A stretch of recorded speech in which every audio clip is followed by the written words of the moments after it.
अकोल्यातील या गाडी तोडफोड प्रकरणामध्ये अमोल मिटकरींनी दिलेल्या तक्रारीमध्ये राज ठाकरेंचंही नाव आहे। मनसे कार्यकर्त्यांनी काल अमोल मिटकरींनी राज ठाकरेंवर केलेल्या टीकेनंतर गाडीची तोडफोड केली होती। त्यामुळे आता एफआयआर मध्ये राज ठाकरेंचं नाव टाकणार का याकडे लक्ष लागलंय।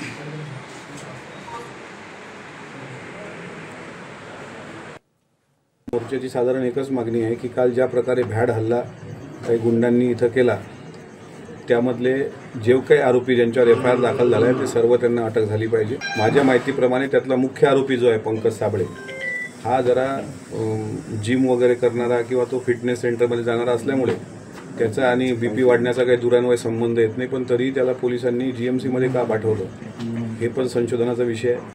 आपली लायकी काय, आपली पातळी काय हे समजून न घेता जर काही लोक वक्तव्य करत असतील तर आमचे महाराष्ट्र सैनिक त्याला प्रसाद देणार। दुर्दैवाने त्यातला एक आमचा आंदोलनकर्ता आमचा उपजिल्हाध्यक्ष होता जय मालवकार, त्याचं हार्ट अटॅकने दुःखद निधन झालं। म्हणजे तो मिटकरी इतका नीच माणूस असेल असं मला कधी वाटलं नव्हतं। त्याच्यात पण त्याचं राजकारण की ह्यांनीच हे केलं।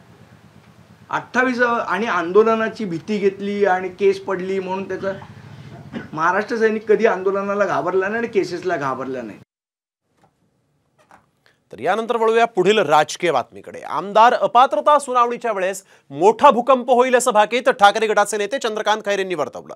येत्या 7 ऑगस्ट रोजी सुनावणी होणार आहे, तर पालकमंत्री अब्दुल सत्तार केवळ 2 महिने मजा करतील, मग सरकार जाणार असल्याचा दावा खैरेंनी केला आहे। जरा एखादे 1-2 महिने जाऊ द्या, नंतर माहीत पडत 1-2 महिने गेल्यानंतर सरकारच जाणार,